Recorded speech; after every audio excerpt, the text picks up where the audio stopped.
Commissioners for March 10th to order. Start with the Pledge of Allegiance. I pledge allegiance to the flag of the United States of America and to the republic for which it stands, one nation, under God, indivisible, with liberty and justice for all. And Mr. Chair, can you do the prayer?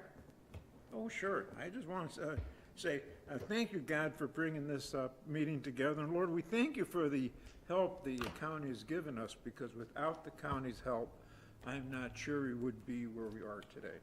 So I give you thanks, Lord, for making this happen. Lord, we look at this budget as a new beginning for us, and let us just go through the budget and agree that this is the best path forward for us. In your name we pray. Amen. Amen. And no public comment, right? Well, you still, you can approve the minutes, and then Okay. we'll see if anybody, I don't think anybody's signed up out there, though. So there's a copy of the January 13 minutes in your packet. Was given to us ahead of time. Any comments on it, or ready for approval? I approve the minutes as recorded. So you're making a motion to, I make a motion, yes, Okay. support. Yeah. Seconded. all right.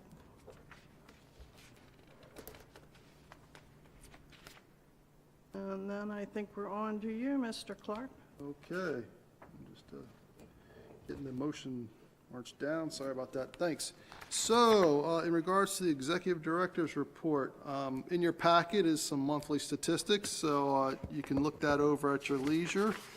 We are still tightening up, we actually have weekly and monthly statistics that we look over. We look over the weekly ones at our staff meeting, and then the monthly ones feed into it. A couple of things to note, that our vacancy rate is kind of, or at least our occupancy rate is going up in most units from the previous month, which is good news, other than one, which I think it went down at Foxtown by about 2% there. Our wait list is still long. We've got our work orders completed is increasing, which is a good sign. We're knocking some of those out as they come in, and our outstanding work orders are also decreasing, which is a good sign. Less are hanging around. In regards to housing choice vouchers, we have 163 of those of different types. Our largest type is the housing choice voucher, just the standard one. We have 146 of them, and then we have various others, and project-based out at Slippery Hill of 7, foster youth voucher of 1, and a ported voucher that's come in as 1, and some others there. So, and then also in regards to inspections, Hassani has been knocking out inspections. I think we've got, since the last board meeting, we've done 44 total housing choice voucher inspections, which is, that's not in your packet. That's hot off her emails to me as of about 5 minutes ago. So that is the data. In regards to a couple updates, I'm just fresh off. Came back Friday night from Florence, South Carolina, where I received a training and certification for housing choice vouchers specialist to learn more about that program. That program, like I just mentioned, has got about, I said 63, so that's about 2/3 the size of our the folks that we have in our standard housing.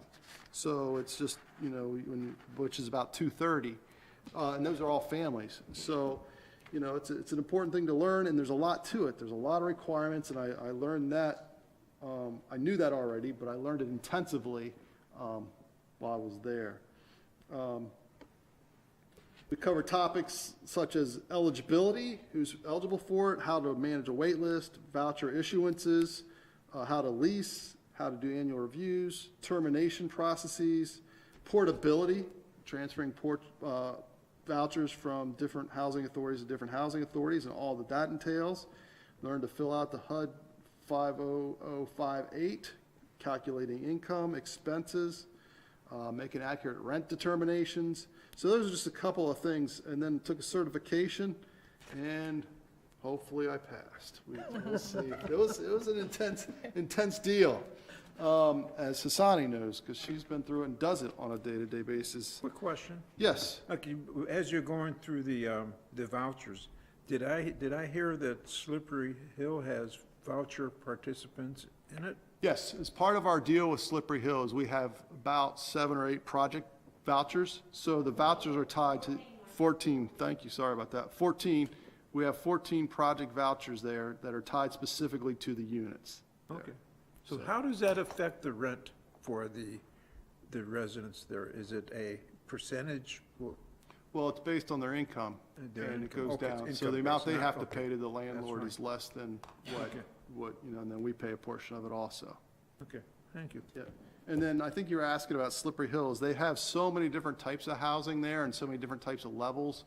There's lots of different ways that people get reduced rents there. That said, and I think you asked the question, you brought it up at the last board meeting, if I'm not mistaken, is that the rents are still, for our folks, are still high. Right, Which you all picked up on at the last meeting too. Even though they're in many cases less than market, they're still not affordable for many of our people, which is a concern that you guys had mentioned the last time. And I thought that was pretty astute of you all to notice that.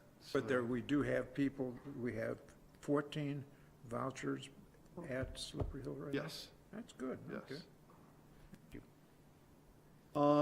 In regards to we've been doing a lot of work. We continue to do a lot of work with our filing and management software updates.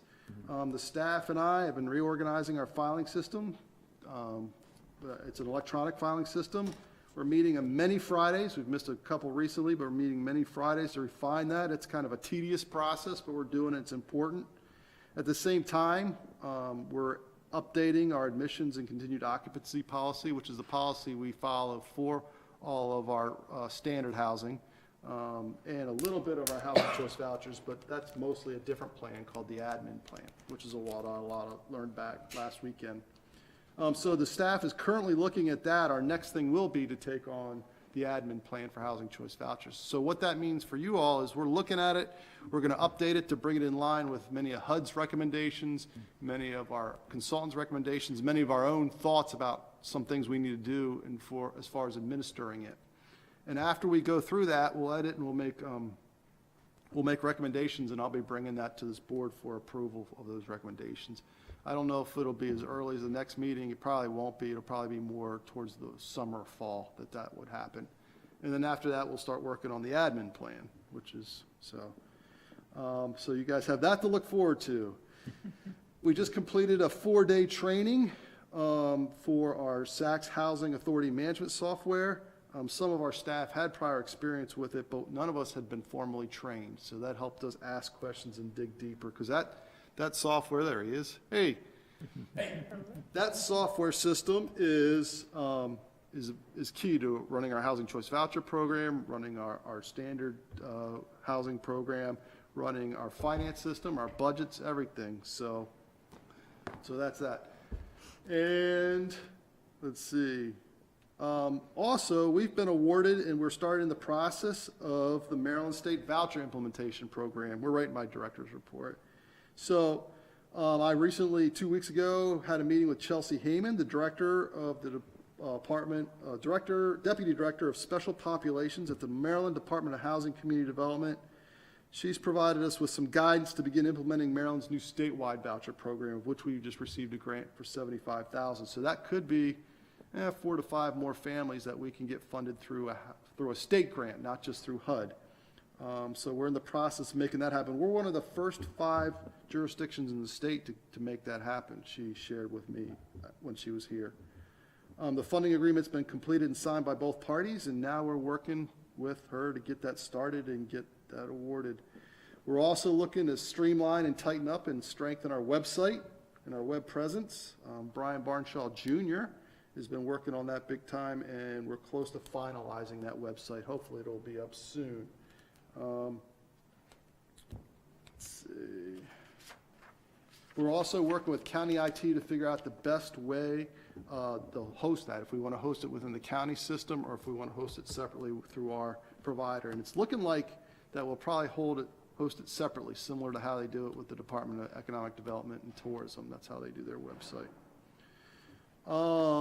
In regards to development, we stay very busy with tenant transitions. We're moving residents in and out, and then handling major unit renovations, both at Fisher Manor and Riverside, and then also handling minor turnovers between tenants. We're working real hard to get one of our scattered site leased up. It's tough to lease that up at that rent unless somebody's got a Section 8 voucher who can afford it, similar to what we talked about earlier. Let's see. I just want to say that as we do all this stuff, we're updating leases and responding to inspections and meeting the needs of the Maryland Department of Housing and Community Development, because they provide us loans for 4 out of the 5 developments, and they require a lot for us to jump through a lot of hoops to make that happen. It's been a lot of work, and that's something that never stops. So the staff's been working hard on that, and I appreciate their hard work. Just on that and other things. Lastly, we've talked about the partnership with NexAmp, where our tenants will be able to hopefully get up to 15% discount on their utilities if they sign up, and we're hoping to hear from NexAmp soon to make that happen. Schoolhouse project. Some of you may recall several years ago that the Housing Authority, the County Housing Office, and the Board of Education partnered together to build a house that becomes a scattered site property for the Housing Authority. And I'll probably have a presentation at our next board meeting for that. But right now, we're in the works of working with the Queen Anne's County High School Trade Department, their second-year carpentry class. They're intermediate advanced carpentry students to construct a house years ago, we did in the school parking lot. This year, if it goes through, or actually next school year, we'll actually do it out at Church Hill. The students will be transported, possibly with county ride, out to the site, and then we'll get it started out there. And we're hoping that we get that started in September. Excuse me. There's 3 sites in Church Hill that we have that we could use. We expect about 16 students will work on it. We're going to work on a formal agreement between the Board of Ed and us so that we know who's responsible for what there, and to make sure that there's policies in place protecting the kids, et cetera. Now, let me inquire. Excuse me. What is it that the high school folks are going to actually be accomplishing? So what they'll do is they will build out and they'll construct the house. So they'll construct it, do the framing, do the roof, do that kind of stuff. And then we will, and the stuff that they can't do, we will pay to have done on the rest of it. Because if they were of such skill as to be able to do that, you wonder if they wouldn't be helpful in getting our makeovers. What the hell do you call when somebody leaves? Unit rehabs, turnovers, yeah. Because that's painting and something that's pretty comprehensible. If we had, I know right now we have 21. Yep. And I know there's certain things about internships and stuff like that that the school wants us to do. Last year, because we had so much going on, I kind of didn't jump at that, but I've definitely thought that in the back of the mind is possibly if we got a high school intern to do some of that work and learn some of that, that might be useful. Because they could easily come in and basically do most of the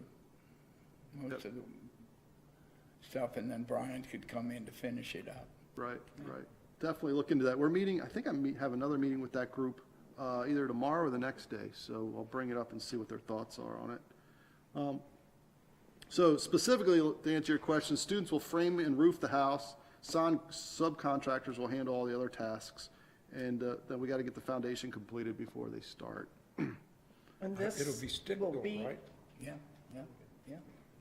This will be in Churchill, Yes. on a property that already has one of our houses, or on that empty lot? A empty lot next to it that we Okay. currently own. Does Legit handle our insurance? They handle most of our insurance. They handle all the insurance that's owned by the county. They do not handle the insurance for Fisher Manor, and they don't handle the insurance for Scattered Site, because Legit only handles insurance that's county-owned. So we have to have another housing or insurance to handle our other properties. Fisher is owned 50 by us and 50 by a second party. No, Fisher's owned 100% by the housing authority. So, yeah, and the insurance on that is through HAI, Housing Authority Insurance is what Okay. it is. So, Yeah. yeah, yep. And then they also insure our scattered sites. Because the scattered sites, most of them, if not all of them, are owned by the housing authority directly. Right. One issue that I think all of us ought to be aware of is the extraordinary amount of time we lose by virtue of being as scattered as we are. And buildings like Foxtown and Terrapin really have an efficiency, because trotting back and forth across the county, we wind up 40 miles, Yep. you know, to fix a faucet or something and then back again. And No, the all scattered sites wind up being quite labor inefficient. Except that there's not very much we have to do at them typically once they get going. There's not, a lot of our labor calls aren't out to those sites. Really? Yeah. So There are some. Are these all new initiatives? I mean, this is something The schoolhouse project was one that was done a couple years ago, and we're doing it again. And we'll, so yeah, it's gonna be new if it goes forward. It's kind of like stay tuned kind of thing is for today is what I'm talking about. But we're working on, still in the works, but I want to give you the heads up that we're working on it. But it's a project that was done before in a partnership between the housing authority, the county, and the Board of Ed before. It was the county oversee, it was Mickey Lomax at the time that oversaw the kind of the building and that part, and then the school system, and then the housing authority and the property. It's similar, except that Mickey is left, and now Denise Weiland is the person who is in his position now and kind of overseeing and working with it. And think about how attractive it is to kids who are in that, who want to be contractors and whatnot. Yeah. There's really no apprentice for a non-union job. Yeah. This is good stuff. Yeah, and that the school, the staff that handles this they're great to work with, and it's clear they're excited by it too. If we can make this work, and I'm always hedging my bets a little bit, I think we can, but, you know, so. But I think it will, and hopefully I would like to have them come, the folks from the school come and talk about it at the May meeting, which is the next thing on my agenda.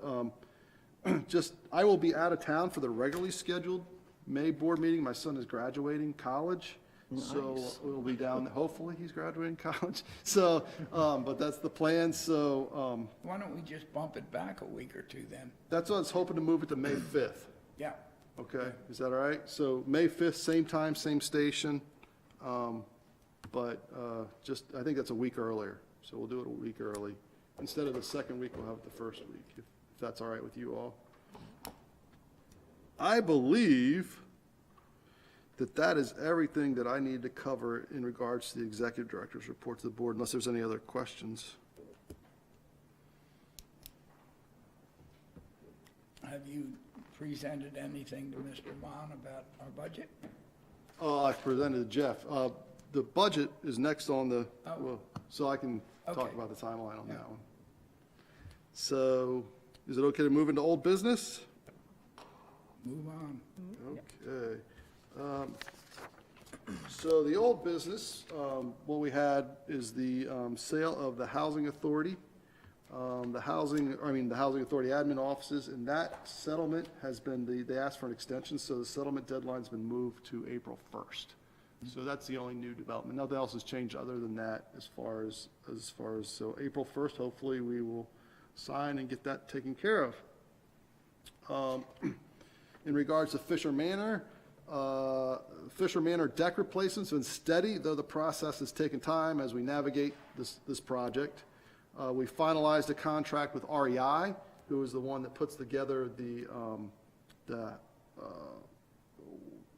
bid documents. They're preparing a structured timeline for the bidding, and before the project gets advertised, and then we'll put key dates such as bid closings, meetings, and selection process.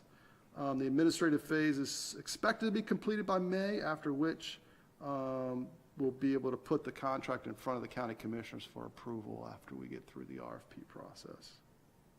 And lastly, it's still working on that playground.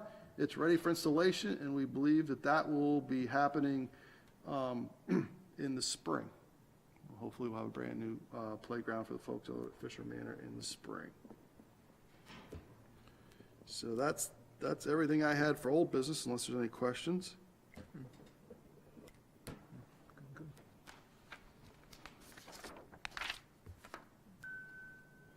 Which then does lead us to the budget. Is it okay to move into the budget? Move along. All right. So the budget. Thank you all, and I already got some feedback before the meeting started, and I knew I was going to get this feedback, and I deserve the feedback, but the print's small. And for next year, we'll make sure the print is larger. We'll figure out a way to make that happen. But this, as you all know, this is the first budget prepared under the formal partnership with Queen Anne's County and the Housing Authority. It's been developed collaboratively with my staff, the county finance office. A significant portion, though, relies on the county support. And we've put together this budget in a way that aligns with, depending on county support, following their process, but also recognizing that we are our own independent agency. And specifically, our operational portion of the budget, the county supports about 11%. And then if you add in the capital portion, the county portion of the budget goes up to about 25%, if you, at least what we've requested for the capital portion. So, as you all know, hopefully you know or agree that over the past 10 months, we've made substantial progress in restoring and strengthening our housing authority. And the idea of this budget was to kind of maintain that momentum, keep it going, while at the same time starting to more tactfully address aging infrastructure and operational needs that are coming up. Just as a reminder, we maintain our own financial system. We undergo our own audits, and we receive funding from multiple sources such as county revenue, tenant rents, from HUD, state grants, et cetera. And the idea was that we've aligned our county process to kind of merge and marry with the county's timeline. So, and that gets to your question, Mr. Wilson, as far as I have a meeting with Todd and Jeff Rank and others with the county this Thursday to go over our presentation to the budget. They've received the paperwork, but this is where we talk about it on Thursday. And then in March and late May, the county commissioners review and hold public sessions and finalize the budget. And then July, as necessary, we will adapt and amend our budget based on whatever awards we get from the state to make it I kind of think of it as a reconciliation process. We asked for this, our budget was this, we got this, so now we've got to make it reconcile. And we did a lot of that with my role as the local management board director when we got a lot of grants, and the state budget was after the county budget, and a lot of the county budget depended on state. So we'd have to go back and reconcile what actually happened towards the end of the fiscal year and actually into the beginning of the next fiscal year. So that's what we're doing. So the first part of the budget, after we go through that, is the operational highlights. It focuses on property maintenance, tenant services, and administrative efficiency. I think you all noticed that I put a 2% rent increase, which keeps us at below market rates, but also starts us in the process of trying to generate revenue regularly there. At a 2% increase, the average monthly rent will be about $12.31 a month.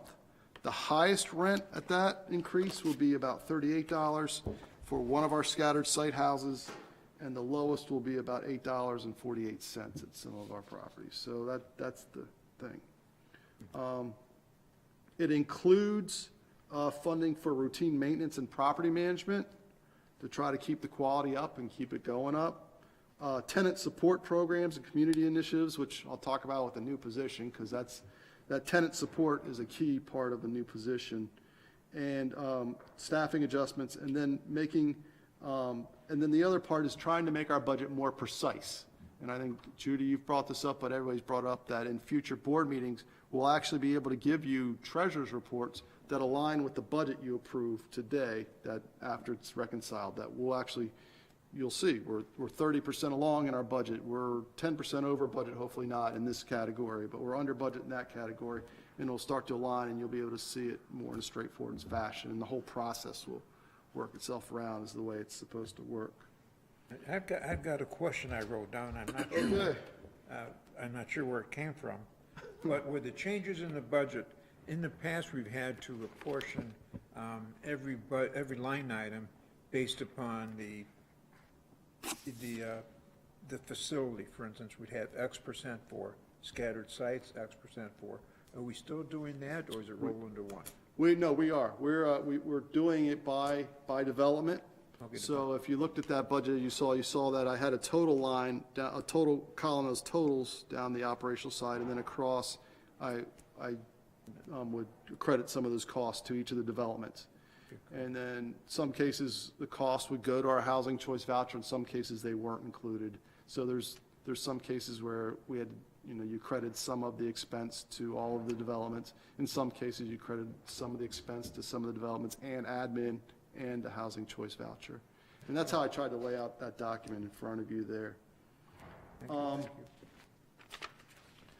In regards to the new staff positions, we've got, in addition to trying to get upgrades for current staff that are in there, we have new staff positions that,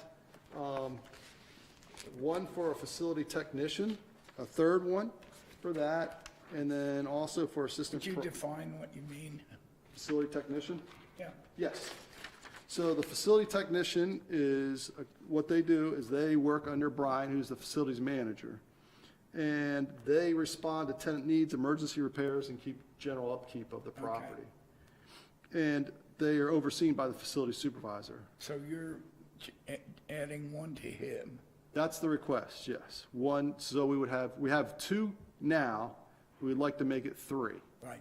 And the reason for that, the reason we need the third is to fill the gap left by the facilitator supervisor transition, because as capital projects increase, Brian's going to be needing to watch those capital projects. He's going to be needing to respond to vendors, seeing a lot of the administrative stuff. And right now, he's doing a lot of the day-to-day work. Right. And he needs time, we need to have him time doing some of this bigger oversight. He's still going to oversee them, but he, with a lot of these projects in the capital budget, he'll need to oversee that. The DEX is the first thing on that. So he needs to have time with less of his sleeves rolled up and more with it, kind of working with different contractors, different vendors, making sure that's all coordinated and organized. And I'd like to make it clear, just for the sake of the public, that the scope of what Brian is doing is, we have the turnovers, which, how many would we have in a year? That's a hard number. We have about 6 or 7 going on right now, so you can say that many a month. Yeah, so you got 5 times 70 12. different apartments to clear, paint, renew in every way. And then we think that depreciation and the mending of that depreciation is going to be in the neighborhood of $1 million a year, because our total inventory of buildings is in the neighborhood of 30 million. And if you thought that it was going to take 4% of the value to maintain them, which is not an unreasonable number to apply to 30-year-old housing. I mean, if it was 1-year-old housing, it'd be a different number. But with 30-year-old housing, even if it was 4%, you'd be at $1 million too. So we think it's going to be around $1 million a year. Yeah, that's for the capital side of it, yes. And what the other thing you mentioned, you hit it right on the nail. And what I would add to it is that that there's a difference between, we're doing rehabs, total rehabs. So there's one thing where you go in and you put new carpet down and you paint it, and do a couple of cleanup things. But we're doing some major, making sure the floor is straight and making sure, and that's not just Fisher. There's still got a lot of that kind of work at Riverside we need to do too.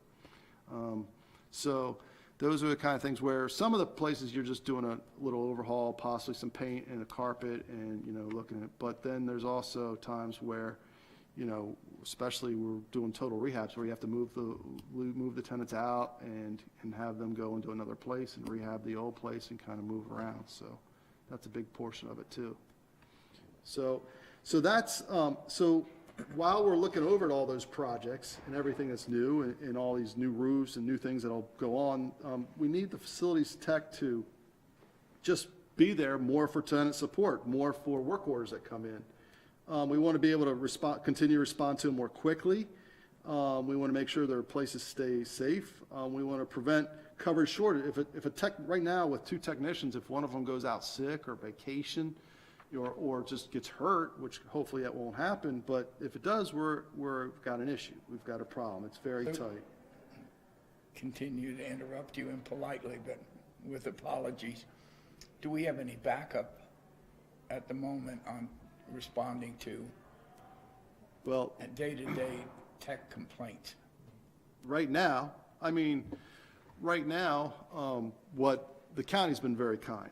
And, those folks have been very kind, and they have facilities technicians that help with county buildings. So if we ever got into a pinch, we could ask them, but those folks are busy too. So, I was asking, Yeah.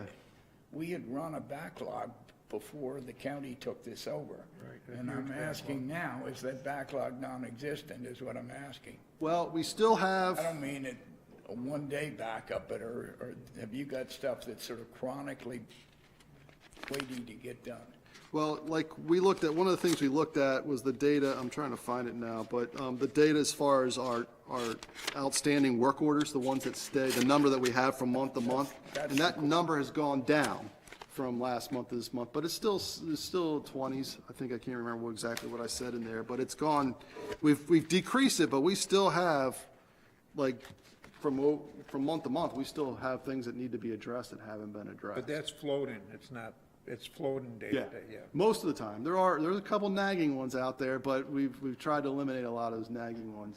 But, and if I can just add an aside, I would encourage Brian to be upfront with the residents, because he does. He's very upfront, He has empathy. Yeah. And he just goes, yes, we can do it, or maybe we can't do it, or here's the option, or here's where you can expect by us doing it, and there was not that before. And it is amazing how complaints have been, minimized, because I think the attitude Brian has, and his staff as well, so plaudits to that. Yeah. Yeah, so I think if we can get, Thank you. yeah, the other part is with the staff is we got to make sure they submit the work orders, because a lot of them, if they submit the work orders, we get them in, we track them, which is what we're doing. So basically, so that we don't fall behind on tenant needs as Brian addresses the long-term capital projects, this position would be extremely helpful. So let me just, Terry, aren't you the keeper of the work orders? That's Lisa that does that. She does. Yes, Lisa Gray does that, Oh. yes. So then that leads to the next point. So even more intense is I think the need for an assistant property manager. And I'll talk about that. See, our tenant support needs are expanding.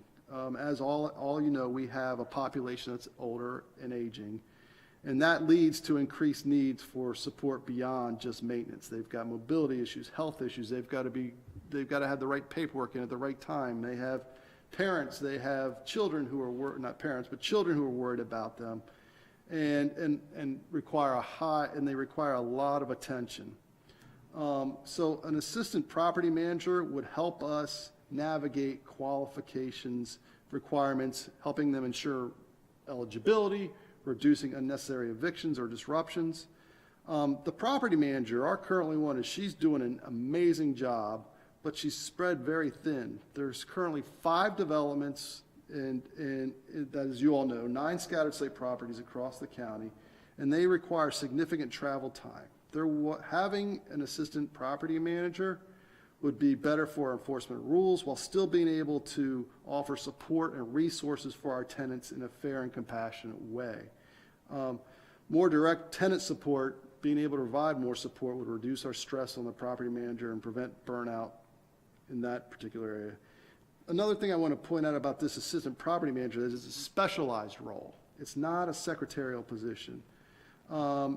So it's specialized, it will require training in housing regulations, compliance, and tenant relations. There'll be specialized certification there. And then given the complexity of housing laws and tenant needs, it is not a role that can be filled by general office staff. It requires direct experience, and it requires ongoing professional development. It also is going to be very important, this is an issue I've had since I started, with tenant safety and rule compliance.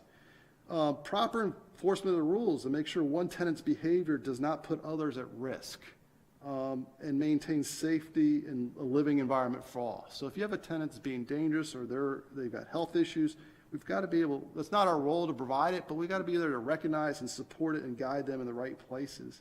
The assistant property would also help us mediate disputes and address behavioral and mental health concerns to get them affected, and provide proactive support, and so that we can get to some things when a tenant's getting frustrated or angry before it escalates. And right now, trying to do that across all these developments is incredibly difficult, stressful, and tough to do. Have you had much evidence of the need of that in the last month? Yes, yes. Could you give an example? Well, we have a tenant that's urinating in the hallways, and there's a lot to that, and, you know, and it creates an intense smell, and then it creates, you know. No, that's enough So, of that, but just, that's one, but, Yeah, well, that's not the, you know, there's more than one on that Yeah. one, but yeah, so, right? there's things like that, you know, and it's also, just folks with, you know, as you get older, some folks get dementia, and they get a lot of lockouts, a lot of trying to address that, trying to get them connected to the resources. And then the other part of that is that we've got, I talked about housing choice vouchers, and I just got back from this training, but I already knew it, is that there's an increased workload for our folks back at the home office, so to speak, regarding our housing choice vouchers. It's just become more it was already complex, but it's becoming more complex with HUD regulations that they're enforcing and they're bringing into place right now. On those vouchers, do we have any of those responsibilities that the property manager has on the voucher folks? I'm not sure if I understand the question. I'm Okay. sorry. We have responsibilities to maintain some decorum Yes, in the buildings. The question is, on the voucher folks, do we have any responsibilities for maintenance of their well-being? yes. We have to inspect their properties once a year. Every 2 years, each property, we have about 200 and almost 70 families that we have to do that for. Then there's also, they have to be recertified at least annually, and then sometimes more than that if their income changes. And then there's also a lot more new rules. These inspections with the new regs that are coming in place are a lot more intense, so we're gonna have to be working with landlords to make sure they come into compliance. So there's a lot there to that. And then also you're dealing with a population that may not understand rules that are basically like having to do a tax return every time their income changes. Right. You know, so, and that's stressful, it's angry, you know, you gotta work with those types of things and fill it out. So, and those rules, and then you've gotta maintain a waiting list, and you've gotta follow all the rules to avoid not getting sued. And that's another thing I learned is happening. So, and with those rules going away, it's just become more intensive for our folks that are already working on that. So they're having to put some of the things that they were doing to Lisa for her to do her work as a property manager. And she's and then she'll go out and she'll meet, and because of our tenants, they require a lot of hand-holding, a lot of discussion. So one interaction might be 30 to 45 minutes, you know, and you do that, and then you have to drive 45 minutes up to Foxtown or something like that. Do you have any medical or health responsibilities beyond paperwork with the vouchers?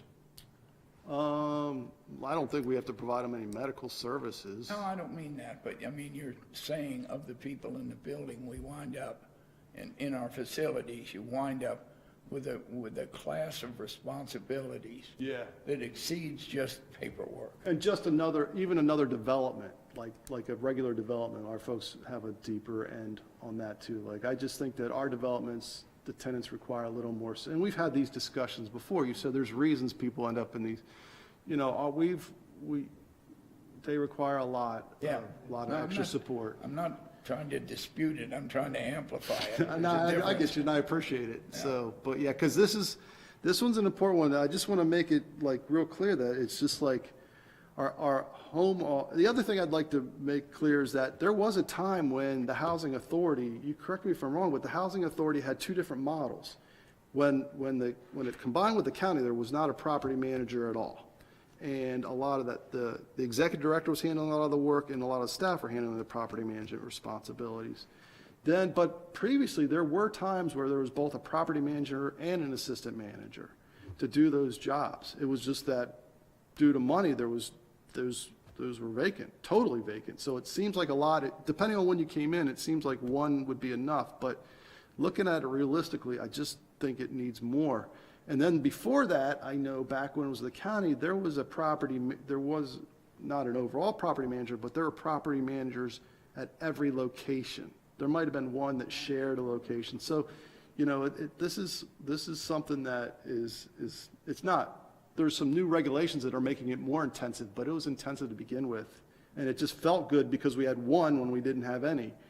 But it's still a lot. As you go into budget, would it strengthen your case for you to sort of suss this out and work it out with Beverly first? Because if she's helpful, she's very helpful. I'd be happy to, I actually made another copy because I knew you were interested with your name on it. But I've got a list of all the reasons and justifications I think we need this position. Okay. Yeah, I would get together with Beverly and then we would request her. Right. At any point because adding positions is a very, well, they've put them in the budget, so that's a good first step. So it's just a matter, and I'll defend them on Thursday when I go in front of them. So, yeah, if you guys are okay with me defending it. Absolutely. Yeah. So would you give me a ring before so I'm there? Yeah, okay. Thank you. I'll tell you. I'm not to be trusted. Yes. So let's see, is there anything? Yes, go for it. The idea of tenant clinics to support with tenants having information and paperwork, whether it be people who volunteer so that it doesn't interfere with the budget, would that be something that we could work out and schedule so that way they know ahead of time this is an option for you to come in and get help with paperwork, get help with information and Not only resources that you need?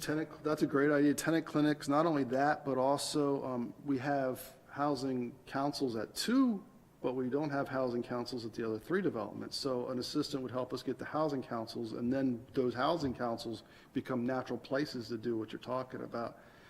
My feeling, and this is just my feeling, on sometimes if you train up volunteers, that takes, to train them up, it's a good thing to do, but it also takes a lot of resources to bring it up. So, but yeah, but I think if we're able to bring up the tenant councils in those other 3 and then make it as part of somebody's, that would be a perfect place to do exactly what you're talking about.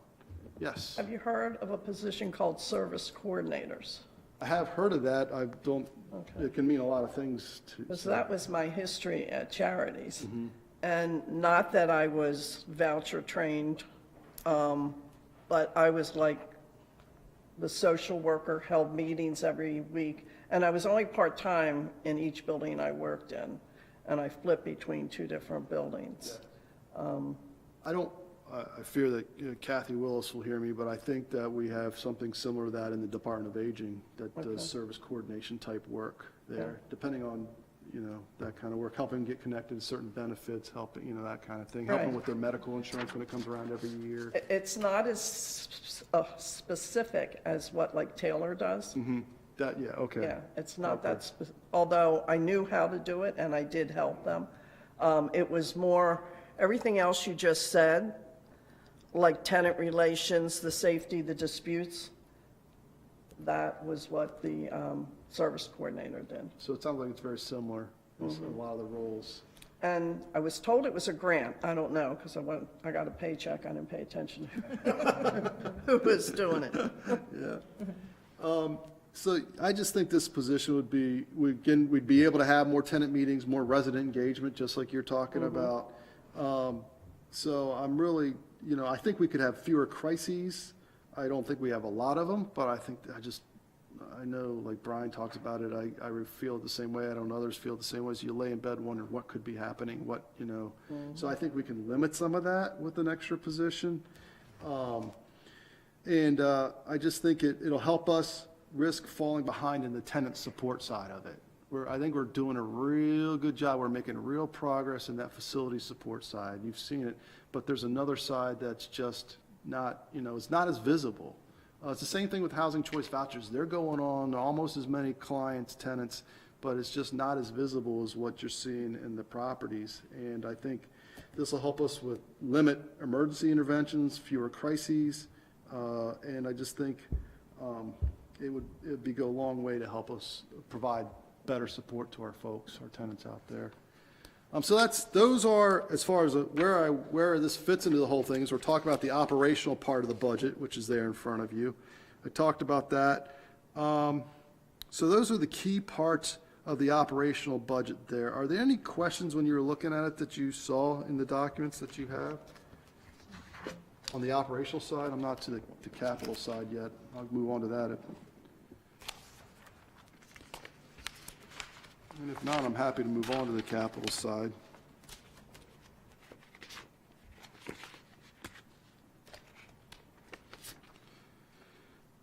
Okay, so then, at Steve's request, and you already touched on it, Steve, but also at Steve's request, he asked me, I went through, because the capital budget gets done first with the county, and I went through and talked with our staff, talked with Brian, talked with Lisa, the property manager, about what are the key capital things across 5 years, and that's also in the budget. And then Steve says, well, it's good that you did that, Mike, but you really should look at how much money do we have in assets, and then is there a formula? Well, then I went out and I did, and then Steve he took my thunder, but he went out and he said, basically, we have about $30.2 million in assets in all our physical property development. And I found the equation on the Public Housing Capital Fund formula, which is used by HUD, and it basically says the formula considers factors of 2 to 4% for modernization, unit age, and overall condition of properties to estimate capital improvement properties. And I didn't think we were as bad that we would need a 4%, but we're certainly not spring chickens, our properties aren't. So I used a number of 3%. And after I looked at the estimated replacement cost at 3% of our property values, it came right darn close to what we set for the first year of what we suggested was needed for capital improvements in the first year. And then you can see where we spelled them off through 5 years. Now, another thing, when I was going over with you, Steve, on this, and more good, I may not want to hear it, but it's still good advice, that you said as far as the out years 4 and 5 were too low. And that was because I didn't have specific projects in mind to fill out years 4 and 5. I figured I would as the time moves by, but I didn't know what they would be right this second. And that's where this formula, in future budgets, I will use this formula to figure that out so that we can have a more accurate estimate and a more realistic estimate, because it just looks too low. Our years out 4 and 5 are just too low at this point. And with this new formula, I think that'll help us get a more accurate look at, we may not know exactly every project, but we're going to know about what it's going to cost us. And so that's where that is on that. And this takes into consideration what you said about the aging buildings, and we have to continue to upgrade every year on a regular basis. We're not stuck with some surprises that should not be surprises. Yeah, that's the idea. Again, I like to hedge my bets because there's always surprises, no matter how hard, but hopefully you limit the number of surprises you have. And so exactly. So the idea is that you estimate about 3% based on the asset value. And then I looked up what the asset increase, because you also got to look at your assets and how much they're going to increase over the years too. And that's between 2 and 3% increase just in your asset value. So that was the other piece I did too. How are you treating as capital versus operating let me call them the utilities of the building, the little HVACs, the dishwashers, Yep. plumbing, those which probably have a 20-year life or something on average, are they treated as capital or operational? So a PTAC, switching out a PTAC would be operational. Doing most turnovers would be an operational expense. Putting on a new roof, anything typically about over 50 to 100,000 is going to be capital. I'm asking, and Yeah. you've answered it. Yeah. Yeah. So, and that's kind of how, that was the rule of thumb, and 50 to 100,000 typically tends to be capital, and then anything underneath that per project is operational. most unit turnover, like a unit turnover will be probably operational. Doing one of these rehabs that we're doing will probably be capital. Would you give us an estimate of whether you believe the utilities in the majority of these facilities are in good condition, up to date? And I'm speaking of refrigerators, stoves, the basic equipment, the machinery inside an apartment are basically their half-life or end of life or fairly new, or is there a general level of condition you'd give us? Well, I think the condition depends on the or not, doesn't depend, is to discuss the condition is discuss the process. So basically, right now, we've started, when we do a turnover, we look at, like, do we need to put a new fridge in here? Is the one we got going to work? Or, or do we need a new whatever? Or how are the P-tax units working? Things like that. So we look it over. So right now, there's been in the past, like, P-tax different units. You can get grants for those, and you can swap those out through the grants. We're actually working on that right now out at Graysonville Terrace. So to answer your question, it's kind of all over the place, but I think we're getting there. Another thing that with this, I talked about this training in SACS, the management system we got. It does a lot of things, but one of the options it provides us is the ability to track each apartment and the stuff in it. So how we're not, I don't want to oversell it because we don't have the data in there yet so far, but the idea would be, okay, we'll be able to look at it and say, okay, they got new carpet on this date, so we can check to say, is it time to put new carpet in that unit? Right. The fridge came in, and we'll be able to track that through that. Now, again, getting back to my staff discussion, that's an intensive thing to do, to upload all that data initially, because there's so many things at the Housing Authority that need that kind of work. But it's there, we're learning how to do it, and there's a willingness for us to do it. So we'll be able to, and we might even be able to throw out some reports so that I could answer your question specifically. Well, one of the answers to it would plainly reside in the longevity of your median lease, because if we had people that were in there for 15 years, replacing on turnover would never happen. Right, You know, right. So what is your median lease? That would be how I'll have to get back to you on it, because I don't know that one, and I don't want to hesitate See in the estimate. sense of the question. No, I've had it myself, and I got to see if there's even a way to get that data. So capital expenses, are they at the end of the year, do we start over again, or is that an accumulated fund? Well, they're year to year. There's a 5-year, and each year's got its own. So the stuff we've put in there is supposed to be covered. So what would happen is if we don't do something in the current year, I would have to get permission from the powers that be, you and probably the county, to say, can we push that off to the following year? Can we carry those monies over into the next year? Yeah, knowing that we're going to have to backload it to the next year. Right. Okay. And just to talk about that, some of the projects that are in the current budget for the upcoming fiscal year in the capital are to replace Fisher Manor's decks. So the deck improvement we talked about is in for next year also. At Riverside, and so we've got the deck replacements and unit remodels there. Riverside, we've got parking lot and road repaving. We've got other essentials infrastructure repairs there. And then we've got unit remodels there. At Graysonville Terrace, we want to do roof replacement planning, so we can at least get an estimate before we go out and try to get funding for it. So we actually just want to get the estimate at Graysonville Terrace. And then we have got some unit remodels out there. Terrapin Grove, we want to do some common area repairs and repainting. We've got unit remodels, but they're not overhauls. They're just they're mostly just the, kind of carpet and just regular annual stuff on turnovers. A couple replacement of some AC units out there. And then do a future planning on a roof replacement. The senior center is currently getting the roof done. We want to look at potentially how long we have to do before we have to do a roof on our side of that.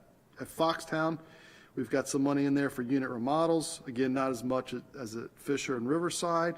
And then we also have an interesting thing, an allocation there for water shutoff valves. Somehow, when they put the water shutoff valves in all of they're in a weird place for the hot water heaters. And oftentimes, if we need to go in and fix somebody's water and fix the, plumbing in their apartment, on occasion, we have to turn the building off, the water off. And if we could spend to get some valves in the right places, we might be able to do that. So that would be the way to do that. And at scattered sites, we have some money to try to rehab those. I'm a little worried that estimate might be a little low.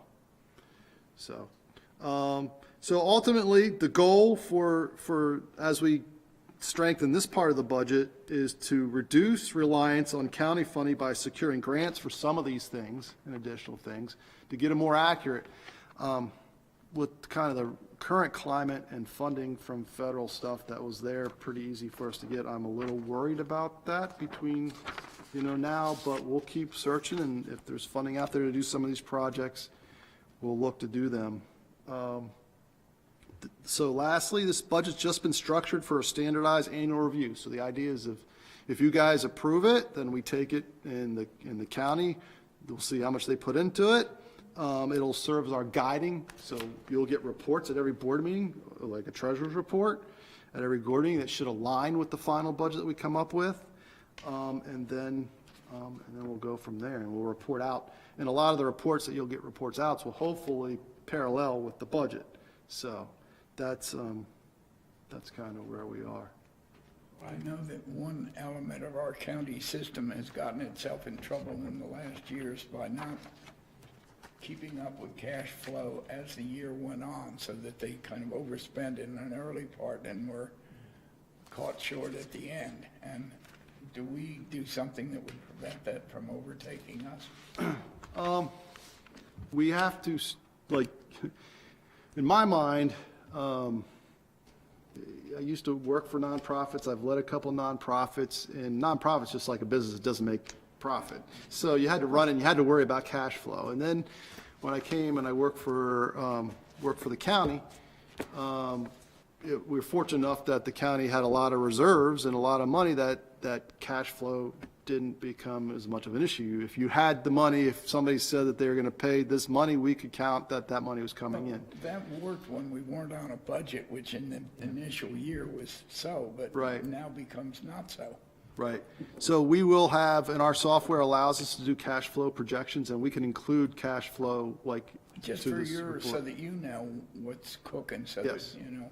Yeah, make sure there's So it's actually been- cash in the back so to it's do. been 8 months, yes, since we've gone with the county? 8 months, maybe? I think it's about it, or maybe this month or next month was the month that it, In your estimation, are we ahead of the game in terms of money spending, or are we spending more than we thought we'd have to spend? that might be a better question for you, because, We didn't know what we were going to spend. We didn't try to, I know from my point of view and Michael's point of view and the county's point of view, we were going to spend what we needed to spend Okay, that's- in a prudent way.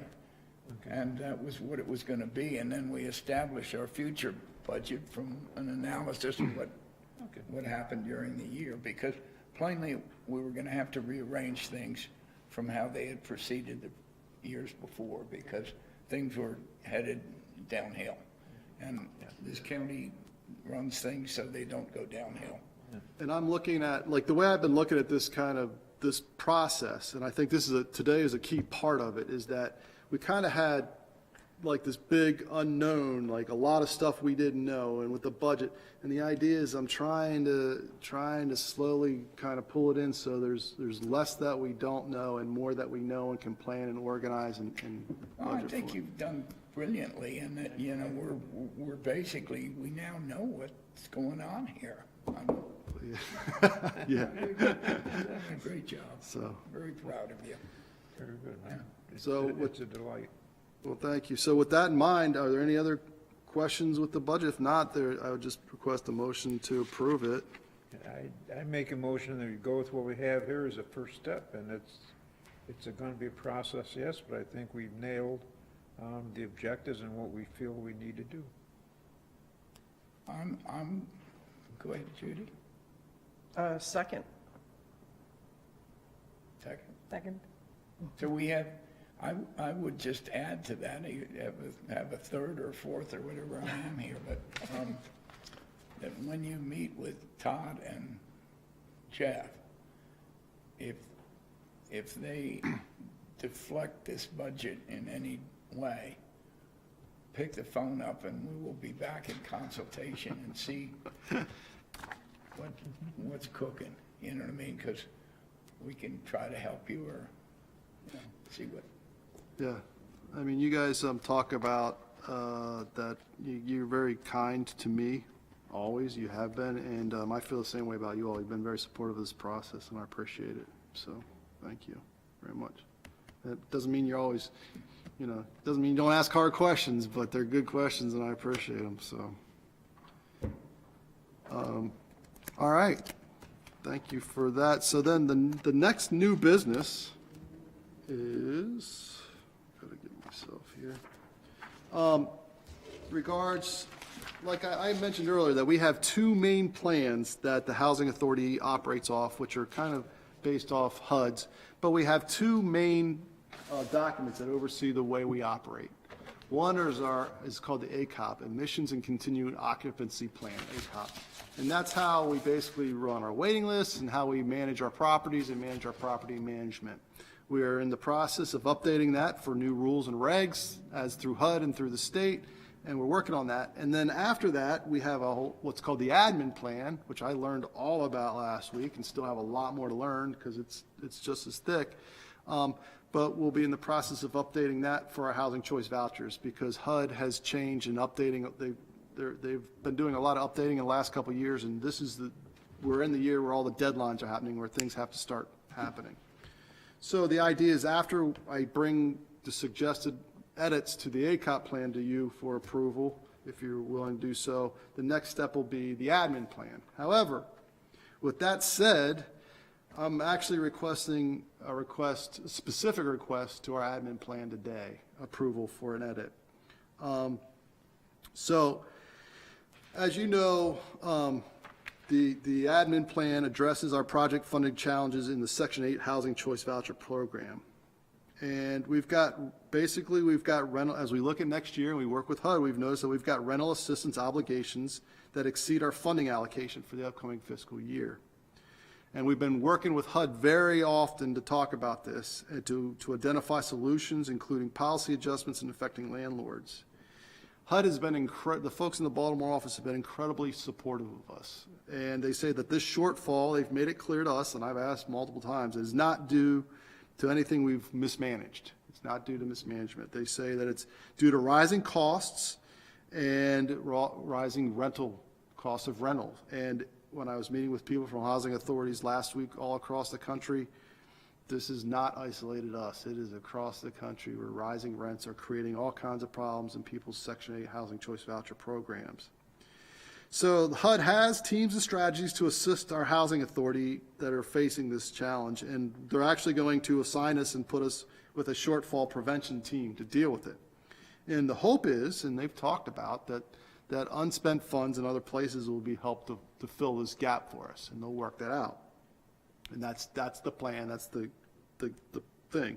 But it just can't happen that they want to see us kind of do a little bit of work on our end in order to meet them on both ends. So some of the actions that we've already taken to kind of show our will on that is we've paused new applicant intake. So if somebody goes off of a housing choice voucher, we're not renewing that housing choice voucher. We're leaving it vacant for now.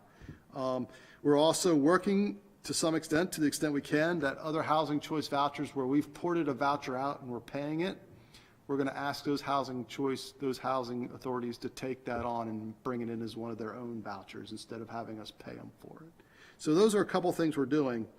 But we're also, another thing they want us to do is they've noticed that our landlords have been increasing our rents incredibly heavy. So what we've got is I've proposed an amendment to which you have in front of you, and you can see that there is a request to amend our administrative plan so that it limits landlord rent increases under the program and restricts their renewal periods to make sure that they can only do it a certain amount of time and that the increases that they make can only go so high based on certain key formulas that HUD's recommended through the field office.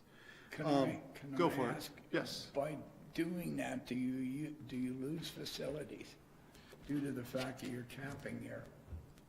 That is an excellent question. And There is a possibility that there's some landlords that won't, well, I'm getting ahead of myself, but there is a possibility this could do that, like a person won't do it. But I think that there's a less of a possibility of that, as I understand it, for this particular policy change I'm requesting from you all. There's that possibility, but it's the lesser of two, because they also suggested that we change our standards about how we measure what an affordable apartment would be and what limits we would put on the amount of what we said an affordable apartment would be. And at one point, there was a discussion that I submit to you an amendment to make a housing affordability change and in the policy also. And after talking with HUD, I pulled that back and said no, because that would have very much had that impact, that our folks wouldn't have been able to find housing. So in essence, this particular, we had two options. We could have done zero or both. This shows HUD that we're working on our end to try to make it happen. What you're suggesting, that it could be hard for our tenants to find housing because of this, a little more hard, yes. It's the lesser of two evils. It's already hard for our folks to find housing as it is. I get that. But at the same point, I would like to show HUD that we're taking some steps locally so that they'll fill our gaps. So it's not a great situation. So as try as we might, we'll want every landlord to be on stream with standards from HUD. Yes.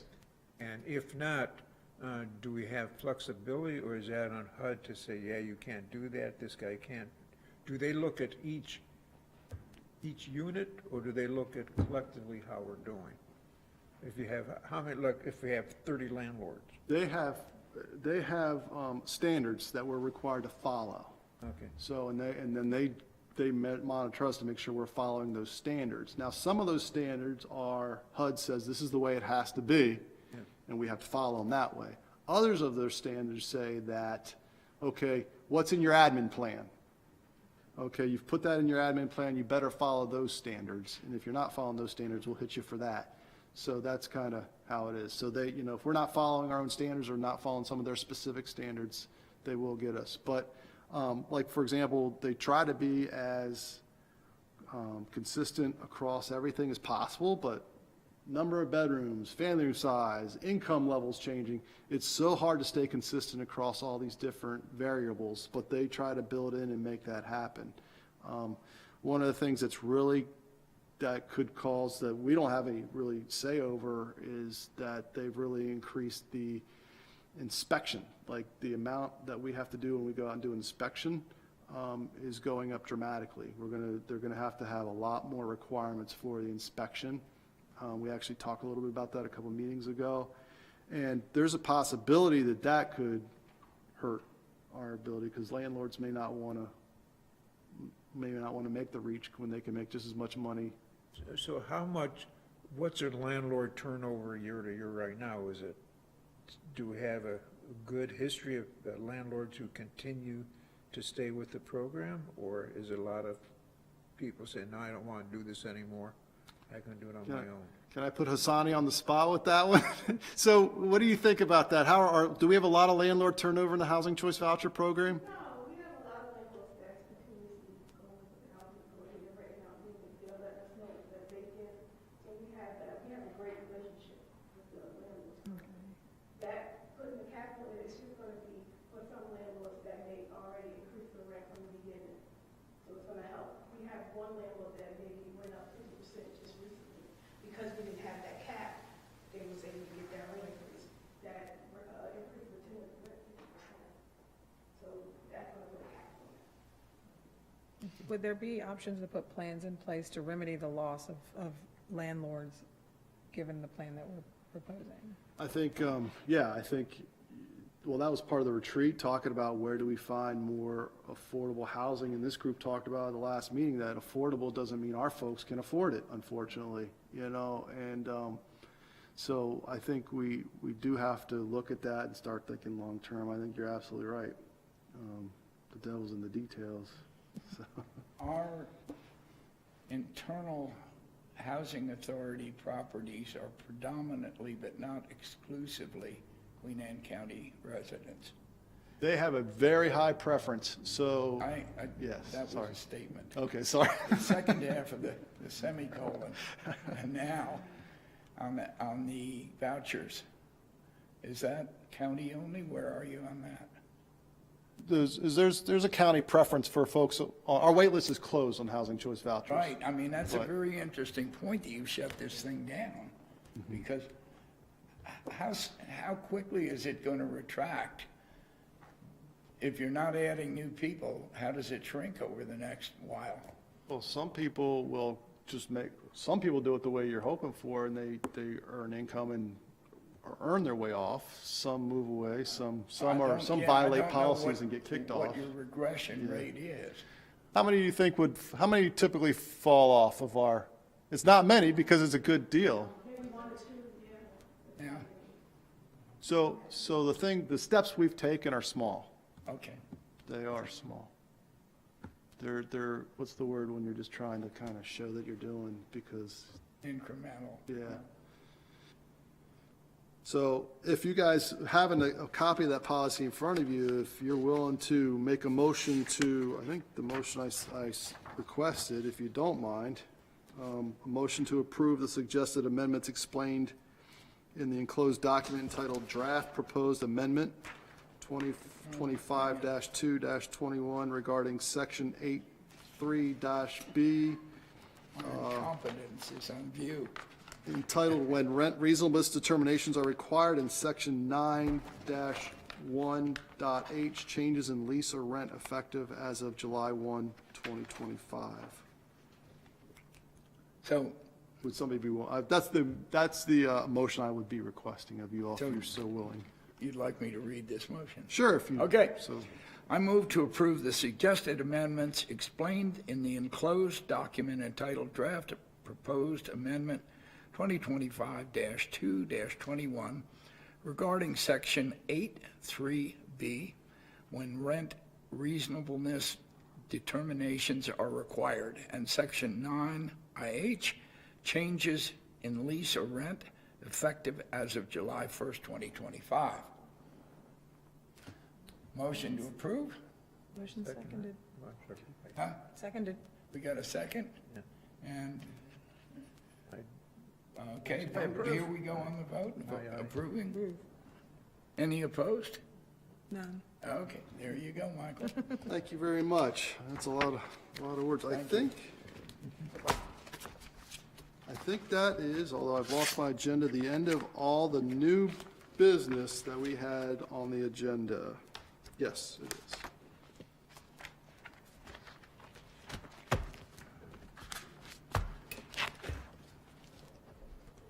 I'm going with more papers than I came in with. Which was a lot, yeah. So I'd that, like to bring to everyone's attention the attendance of our liaison commissioner McLaughlin, for whom we thank you for being here for us. Yeah.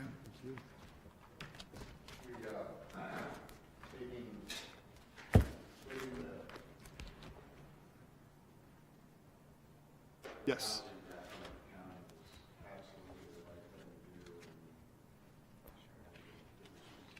I'd like to point out it was done not by us, but because of you. Now, you- I had people walking up to me at church crying. Say, can you please do something about it? And Rick knows, Rick was there. But those tears are past tense. And to this day, if I go to a different church, people walk up to me and love me. See, that proves my point. It's a team effort. Anyway, thank you for your, Complete team effort, all the commissioners, and Todd, and Yeah. you, and Michael, and the whole housing. yeah, Rick was massive. yeah.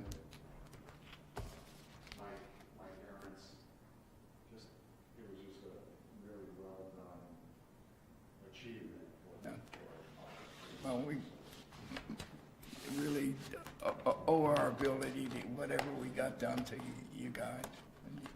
We appreciate it. Anyway, moving on. That is it, other than to re-note that our next board meeting is May 5th, a week early. Yeah, So, other than that, that's all. good. In good shape, okay? So, does anyone out there in our esteemed audience have anything they want to remark or have any thoughts about? All right. Don't say I didn't ask. Michael, any thoughts? That's it. I appreciate everybody's help and time. I know I've been sending out a lot of deep emails that are hard to read, and I appreciate your time spent on them, so thank you. Well, the big day for this will be Thursday when Michael finds out if all this is getting paid for next year, so if we can help you, tell us. Thank you. I Anyway, appreciate with that, a motion to conclude? Oh, yeah, I make a motion to adjourn the meeting? Second, favor? Aye. Aye. There we go. Awesome. Thank you, everybody.